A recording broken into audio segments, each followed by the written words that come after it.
Tasty అయిన సగ్గుబియ్యం బెల్లంతో చేసిన పాయసం. ఇది సమ్మర్‌లో పిల్లలకి, పెద్దోళ్ళకి ఇలా చేసి పెడితే సల్వా గూడా చాలా టేస్టీగా అయితే ఉంటది. ఇష్టంగా అయితే తింటారు పిల్లలు. ఇలా చేసుకొని ఫ్రిడ్జ్‌లో పెట్టుకొని సల్లసల్లగా తింటే పాలు ఇరిగిపోకుండా బెల్లము ఏసి ఎలా చేస్తున్నానో చూపిస్తున్నాను. ఫస్ట్ ఒక గిన్నె అయితే తీసుకున్నాను. దాంట్లో ఒక కప్పు సగ్గుబియ్యం వేసుకొని మంచిగా వాష్ చేసుకొని గంట సేపు అయితే నానబెట్టుకున్నాను. తర్వాత ఒక గిన్నె అయితే తీసుకొని దాంట్లో హాఫ్ లీటర్ పాలైతే తీసుకున్నాను. తర్వాత ఇంకొక చిన్న పాల ప్యాకెట్ కూడా తీసుకున్నాను. తర్వాత బాగా మసిలిపోయాక పాలు ఈ సగ్గుబియ్యం అయితే దాంట్లో వేసేసి కలబెడుతున్నాను. ఇది కలబెడుతూనే ఉండాల. ఎందుకంటే కింద అయితే మాడిపోతుంది. మాడిపోడు తర్వాత కానీ గడ్డ అయితే ముందు కట్టేస్తుందండి. జాగ్రత్తగా అయితే ఉండాలా. ఇలా అంతా కలుపుకుంటూ అయితే 10 నిమిషాలలో ఉడికిపోతుంది. టేస్ట్ మాత్రం చాలా బాగుంటుంది. జరసేపు కేటాయించిస్తే ఇలా అంతా కలుపుతూనే ఉండాలి మంచిగా. ఇలా చూడండి బాగా ఉడికిపోతుంది. మనం కలపకుంటే వదిలేస్తే గడ్డ కట్టిపోతుంది. ఇలా అంతా బాగా మసల పెట్టుకోవాలా. బాగా మసిలిపోతుంది. గింజలు మంచిగా ఉడికిపోయేలాగా చూసుకోవాలా. ఇలా అంతా మంచిగా అయితే గింజలు సిమ్ము మంట మీద ఉడకపెట్టుకున్నాను. చూడండి చల్లపెట్టాక ఇలా దగ్గరికి అయితే వచ్చేసింది.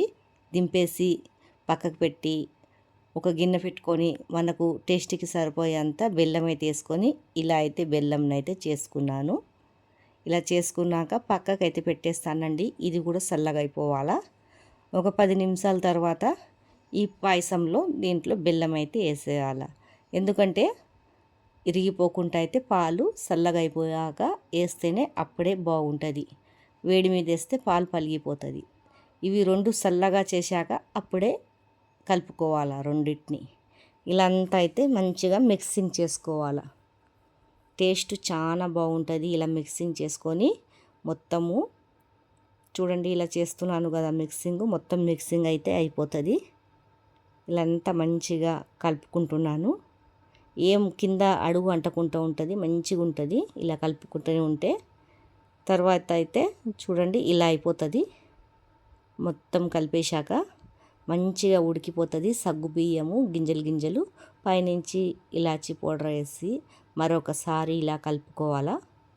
ఇదంతా మంచిగా కలుపుకున్నాక పక్కకైతే పెట్టుకొని కొబ్బరి ముక్కలు చిన్న చిన్నగా కోసుకొని కొద్దిగా నెయ్యి వేసుకొని దాంట్లో అయితే కొబ్బరి ముక్కలు మంచిగా డీప్ ఫ్రై అయితే చేసేసుకుంటున్నాను.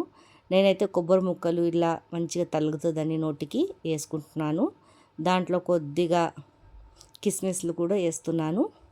మీకు కావాలంటే ఇంకా కడమ డ్రై ఫ్రూట్లు వేసుకోవచ్చు. కొబ్బరి వద్దంటే తీసేయాలా. ఇదంతా మంచిగా దోరగా ఇలా ఫ్రై చేసుకొని తర్వాత దీంట్లో అయితే వేసేసుకుంటున్నాను. ఎంతో టేస్టీ అయిన సగ్గుబియ్యం పాయసం మీకు ఎంత ఇష్టం ఉన్నదో కామెంట్ బాక్స్లో కామెంట్ అయితే చేయండి.